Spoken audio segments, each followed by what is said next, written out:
Regular બનતા ભીંડાના શાકને આજે દહીં સાથે કંઈક અલગ ટેસ્ટવાળા બનાવે છે. ચાલો એ મજેદાર અને ટેસ્ટી રેસીપી હું તમારી સાથે પણ શેર કરું.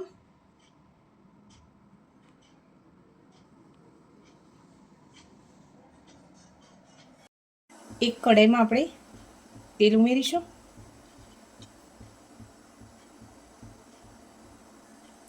તેલ ગરમ થાય એટલે આપણે 250 ગ્રામ જે ભીંડા લીધેલા છે એને આગળ પાછળનો ભાગ કટ કરી આ રીતે વચ્ચે એક ચીરો પાડી લીધેલો છે. હવે એને તેલમાં ઉમેરી દઈશું. હવે એને સરસ ફ્રાય કરી લઈએ.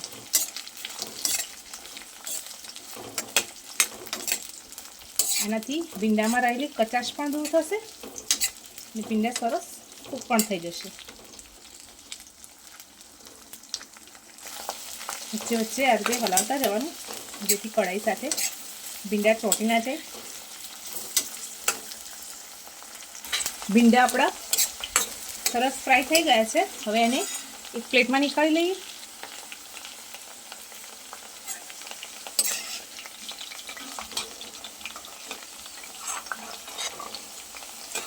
બધા જ ભીંડાને ડીશમાં નીકાળી લઈએ.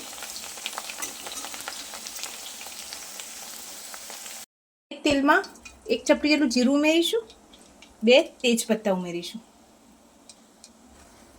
હવે આપણે આમાં ઝીણી સમારેલી ડુંગળી ઉમેરી દઈશું. ડુંગળી ટ્રાન્સફર થઈ જાય એકદમ ત્યાર સુધી કૂક કરીશું. આ રીતે મિક્સ કરી લઈએ.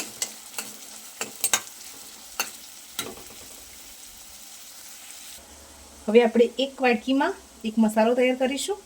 એમાં સ્વાદ તીખાશ પ્રમાણે મરચું પાવડર મેં અહીંયા 3 નાની ચમચી જેટલું લીધું છે. અડધી ચમચી હળદર પાવડર, 1 ચમચી જેટલું ધાણા જીરું પાવડર, 1 ચમચી જેટલો કિચન કિંગ મસાલો ઉમેરીશું. સ્વાદ પ્રમાણે મીઠું ઉમેરી દઈશું.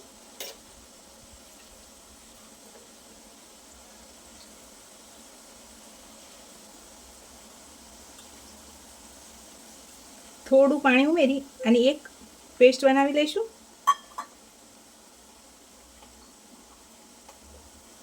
જેથી મસાલો દાજે નહીં. આ રીતે સરસ મિક્સ કરી લઈશું. હવે એને સાઈડ પર રાખી લઈએ. પછી આદુ મરચાંની પેસ્ટ ઉમેરી દઈશું. સરસ મિક્સ કરી લઈશું. આ રીતે સરસ મિક્સ કરી લઈએ. આદુ મરચાં અને લસણની પેસ્ટમાંથી કચાશ દૂર થાય ત્યાં સુધી એને આપણે આ રીતે સોતે કરવાની છે.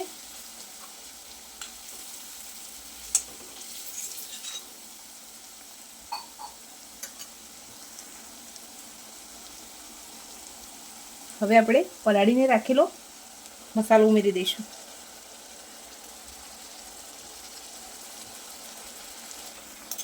આ રીતે મસાલો મિક્સ કરી લીધેલો છે.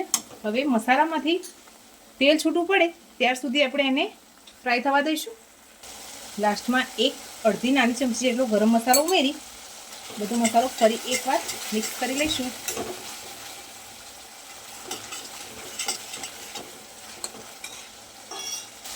હવે 1 ચમચા જેટલું ફેટેલું દહીં છે એ ઉમેરી દઈશું. એક જ ડાયરેક્શનમાં સરસ રીતે મસાલાને મિક્સ કરી લઈશું જેથી આપણું દહીં ફાટે નહીં. મસાલામાંથી તેલ સરસ છૂટું પડવા લાગ્યું છે. હવે આપણે એમાં ભીંડા ઉમેરી દઈએ.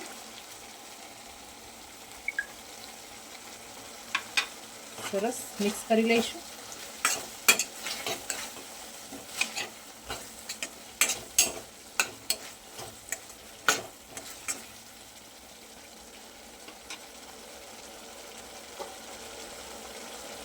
ઉપરથી લીલા ધાણા ઉમેરી ગેસની ફ્લેમને એકદમ લો કરી 5 થી 7 મિનિટ સુધી કૂક થવા દઈએ. ફ્રેન્ડ્સ, આપણા દહીંવાળા મસાલેદાર ભીંડા બનીને તૈયાર થઈ ગયા છે.